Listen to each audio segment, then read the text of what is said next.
میرے عزیز ساتھیوں، آج میں آپ سے گفتگو ایک بہت اہم موضوع پہ کرنا چاہتا ہوں۔ 2024 کا الیکشن جو ہے یہ ہندوستان کی تاریخ کا سب سے اہم اور سب سے مشکل الیکشن ہونے جا رہا ہے۔ 1952 کے الیکشن کے بعد میں سمجھتا ہوں یہ 24 کا الیکشن ہے جو اس ہندوستان کی تاریخ لکھے گا۔ 1947 میں جب یہ ملک بٹا، اس وقت کچھ لوگ اس ملک کو چھوڑ کے چلے گئے اور کافی بڑی تعداد اس نے گاندھی کی آواز پر، مولانا آزاد اور نہرو اور اس وقت کے کابرین کی آواز پر اپنی کشتیاں جلا دیں، ایک جناح کو ٹھکرا دیا اور یہ فیصلہ ہوا۔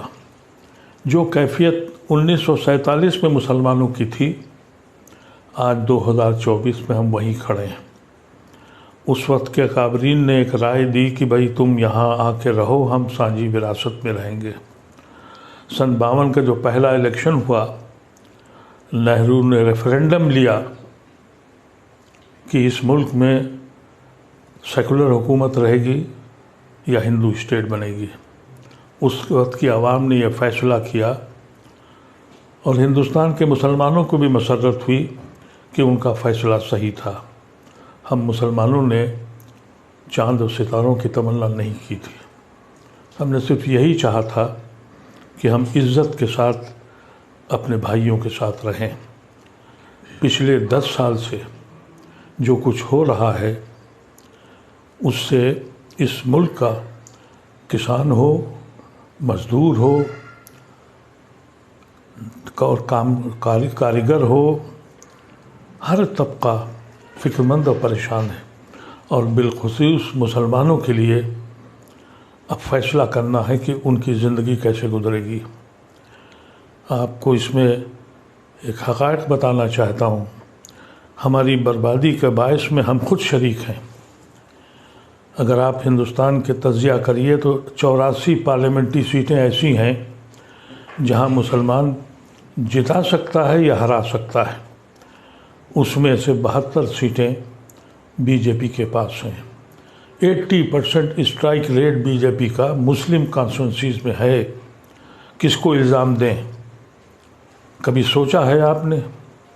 اس کے بعد دوسری اسٹرائک ریٹ بی جے پی کی ان اسٹیٹ سیٹوں پر ہے جو ریزرو سیٹیں ہیں۔ تو آج بھی ایک طبقہ ہے غیر مسلموں کا جو آپ کے ساتھ کھڑا ہے۔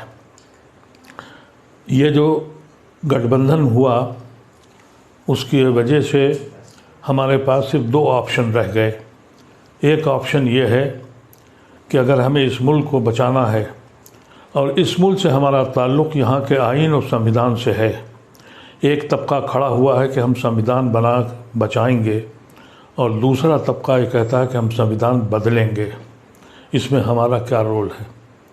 اس کو سوچنے کی ضرورت ہے۔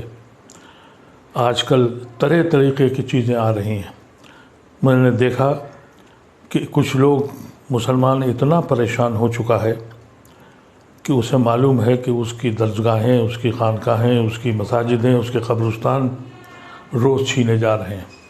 یہاں تک کہ کورٹ اب یہ بھی کہہ رہا ہے کہ آپ مدرسہ بند کر دیجئے، سیکولر ملک ہے، اور یہ ایسا سیکولر ملک ہے جہاں پارلیمنٹ کا افتتاح ہوتا ہے تو ہون کیا جاتا ہے، یہاں شیو مندر جتنے ہیں وہاں پڑھائی کی جاتی ہے۔ جب یہ حالات ہو جائیں پھر بھی ہم نہیں جاگ رہے ہیں۔ میں آپ سے گزارش کرتا ہوں کہ اگر آپ اس وقت بھی بہک گئے، کیونکہ بہکنے والے لوگ ہیں، ابھی بہت سے وایا میڈیا پولیٹیکل پارٹیز نے نکالے ہیں، ان کی سہیوگوں کے ساتھ جڑنے جا رہے ہیں، کہتے ہیں کہ یہ فلاں فلاں سہیوگی جو ہے اس کے ساتھ ہم جا رہے ہیں، یعنی مسلم ووٹ کو بانٹنے جا رہے ہیں۔ یہ بات کب آپ کی سمجھ میں آئے گی کہ وہ علاقے جہاں آپ جتا سکتے ہیں اور ہرا سکتے ہیں، اور 4 جون کو اس ملک کا فیصلہ ہوگا اور آپ کے مستقبل کا فیصلہ ہوگا۔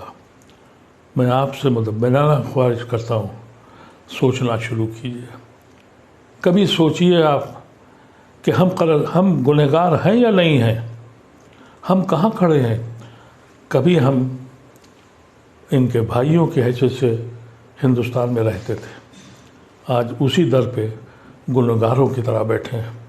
صبح اور شام ہم کو یہ بتانا پڑتا ہے کہ ہم دیش بھکت ہیں، دیش دروہی نہیں ہیں۔ اتنا سب ہونے کے بعد بھی مسلمان سوچ نہیں پا رہا ہے، اور کچھ لوگ ہیں جو کہتے ہیں کہ ہم پاسماندہ ہیں اور فلانا اشراف ہے۔ جا کے دیکھیے ان اشراف کی کوٹھیوں کو اور ان کی حویلیوں کو، جو جن کھنڈرات میں اب کبوتر کے بسیرے ہو رہے ہیں۔ یہ کبھی دیکھا آپ نے؟ حقیقت یہ ہے کہ پوری مسلم قوم پاسماندہ ہے۔ اللہ تبارک و تعالیٰ میری زبان میں اتنا اثر دے کہ آپ کو دلوں میں پھیلا سکے۔ میرے پاس وہ زبان نہیں ہے، میرے پاس وہ قلم نہیں ہے جو آپ کو سوچنے کے لیے مجبور کرے۔ اگر آپ نے اس بار بھی یہی کیا، اگر آپ 5 سیٹیں بھی ووٹ بھی کم کر سکتے ہیں تو یقین کیجئے کہ آپ ملت پر اور ہندوستان پر احسان کرنے جا رہے ہیں۔ ہمارا تعلق اس ملک میں ہندوستان سے صرف آئین کے ساتھ ہے۔ اگر آئین چھین گیا، اور جو چھینا جا رہا ہے اور اعلانیہ کہا جا رہا ہے، پھر بھی سمجھ میں نہیں آ رہا ہے۔ پھر بھی کچھ لوگ کہتے یہ ہیں کہ فلانے کا ووٹ ہے، فلانے کا ووٹ ہے۔ اس وقت ہمارے پاس صرف 2 ہی آپشن ہیں۔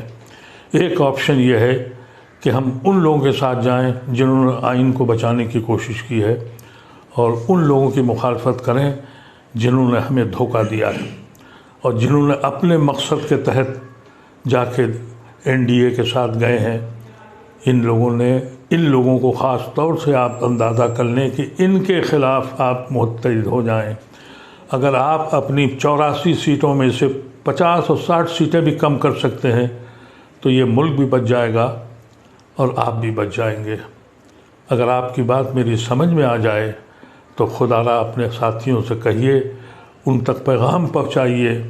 یقین کیجئے کہ اگر آپ نے 5 ووٹ بھی کم کر دیے تو یہ کار خیر ہے، یہ ہمارا ملک بچ جائے گا۔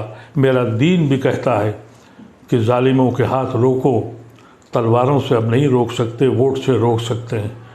ایک ظالم جنہوں نے اس ملک کو، زمین کو جہنم بنا دیا، اور ہم اپنے گھروں پہ بیٹھے ہوئے ہیں۔ اب بیٹھنے کی ضرورت نہیں ہے، اب صرف یہ فیصلہ کیجئے، کوئی ہو، اگر یہ جیت گئے تو جو لوگ آپ کے ساتھ ہیں یہ بھی ہم کو قسمت کے حوالے کر کے چھوڑ جائیں گے۔ کتنے چھوڑ گئے، کچھ تو دولت کی لالچ میں، کچھ خوف کی لالچ میں، اور اگر یہ دوبارہ جیت گئے تو پھر وہ جو بچے کے جو سیکولر ہندو آپ کے ساتھ کھڑے ہیں یہ بھی آپ کا دامن چھوڑ دیں گے۔ پھر آپ کے بچوں کا کیا حشر ہوگا؟ اور اگر آپ جیت گئے، ان کو روک لیا آپ نے، تو آپ کا وقار بلند ہو جائے گا۔ آج آپ کی حیثیت کیا ہے؟ کوئی پولیٹیکل پارٹی آپ کو گھاس نہیں ڈالتی، آپ کو بلاتی نہیں ہے۔ یہاں تک کہ جو مسلم کانسٹیٹوئنسیز ہیں وہاں پر بھی غیر مسلموں کو دیتی ہے، اور مجبور ہیں ان کو جتانے کے لیے۔ ایسی شکل میں ایک بات سوچیے گا ضرور، اور اس بات پہ سوچیے گا کہ یہ ایک آدمی جو بیماری کے بعد اپنی عمر کے ساتھ اور بیماری کے ساتھ جس کی آنکھیں اپنے رب سے ملنے کو بے چین ہیں، یہ اس کا آخری الیکشن ہے۔ میں الیکشن کا کینڈیڈیٹ نہیں ہوں، لیکن اپنی ملت کی طرف دیکھتا ہوں تو دور دور تک کوئی دکھائی نہیں پڑتا۔ سارے اختلافات چھوڑ دیجئے، ساری جماعتیں چھوڑ دیجئے، اشراف و پاسماندہ چھوڑ دیجئے، صرف ایک فیصلہ کیجئے کہ اس ملک کے قانون کو، اس ملک کے آئین کو بچا لیجئے۔ ہمارے بزرگوں نے اسی آئین کی روشنی میں ہم نے اپنے ملک کو، ایک مسلم ملک کو چھوڑ دیا تھا۔ اتنا سوچنا ضروری ہے۔ بہت بہت شکریہ۔ اگر آپ میری آواز سے آپ مطمئن ہوں تو خدا را اپنے آواز کو دوسروں تک پہنچا دیجئے، اور اس پہ سوچئے گا، سوچئے اور فکر کیجئے اور عمل کیجئے۔ بہت بہت شکریہ۔